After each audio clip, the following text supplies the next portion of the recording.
এই বিজয় বাংলাদেশের বিজয়। এই বিজয় আমাদের যে অভূতপূর্ব গণতান্ত্রিক উত্তরণ হয়েছে তার বিজয়।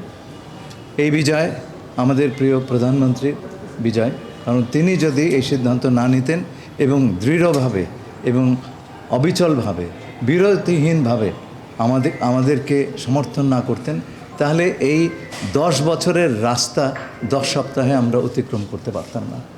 কোয়ালিটি সম্পন্ন আন্তর্জাতিক মানের still bar CSRM, committed for better still. আমাদের পররাষ্ট্র মন্ত্রণালয়ের সকল কর্মকর্তা বিদেশে যারা আছেন বিভিন্ন দূতাবাসে নিরলসভাবে কাজ করেছেন।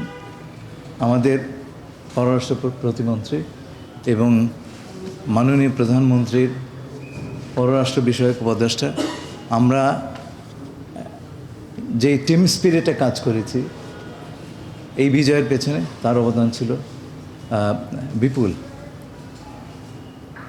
এই বিজয় আমরা বাংলাদেশের ভবিষ্যতের কাছে উৎসর্গ করছি।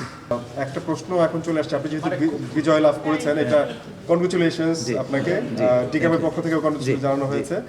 এখন স্যার মানে কিভাবে, আপনি তো ইউএনএ বলে আসছেন যে আপনি ছুটি চাকরি ছাড়বো কিনা, এটাই তো, ছুটি নেবো কিনা, ভাই এত ব্যস্ত হয় না, এর প্রেসিডেন্স আছে। হ্যাঁ, আমাদের আজকে থেকে 40 বছর আগে জনাব হুমায়ুন রশিদ চৌধুরী সাহেব, আমাদের প্রাক্তন পররাষ্ট্রমন্ত্রী, এই জাতিসংঘের সাধারণ পরিষদের সভাপতি নির্বাচিত হয়েছিলেন। I was his private secretary, right? এবং তার সঙ্গে আমরা কাজ করেছি।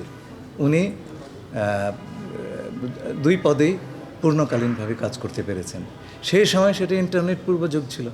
আজকে কিন্তু আপনি সিজলেসলি দুটো কাজ করতে পারেন। It is normal to do so. It's normal to do so. Under the তাই না?